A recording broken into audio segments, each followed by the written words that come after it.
ওদেরকে বুঝাতে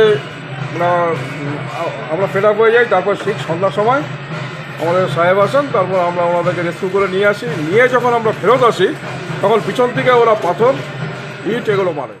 রাস্তা চাই, ব্রিজ চাই, এই স্লোগানকে সামনে রেখে অবস্থান বিক্ষোভ।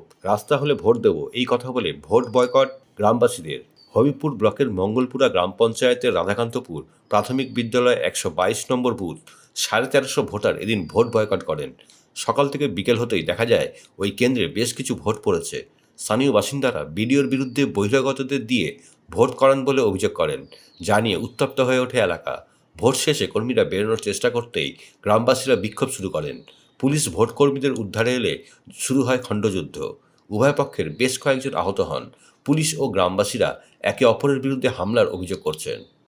আমাকে থানার থেকে স্টেশন দেয় যে 122 নম্বর বুথ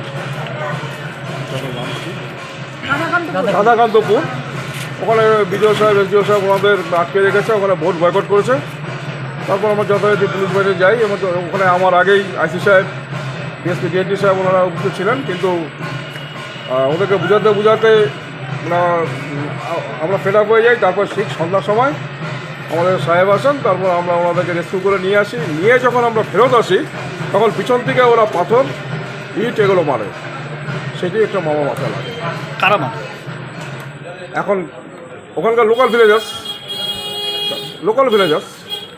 পুলিশের পক্ষ থেকে কি কোনো স্টেপ নেওয়া হয়েছিল যখন নিয়ে এখন আমি থানায় যাই, থানায় গিয়ে আমি দেখি কী করি, একসাথে কনসাল্ট করে যা করার করবো।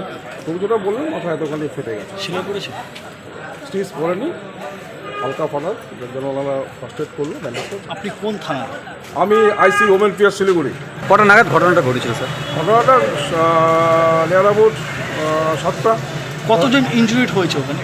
দেখুন, আমি একজন হয়েছি এবং আমাদের একজন লেডি এএসআই হয়েছে, ওরও মাথায় লেগেছে। আর টুকটাক অল্প বিস্তর অনেকেই হয়েছে, কিন্তু আমি ডাইরেক্ট হসপিটাল চলে আসছি যেন আমি পুরোটা করতে পারবো।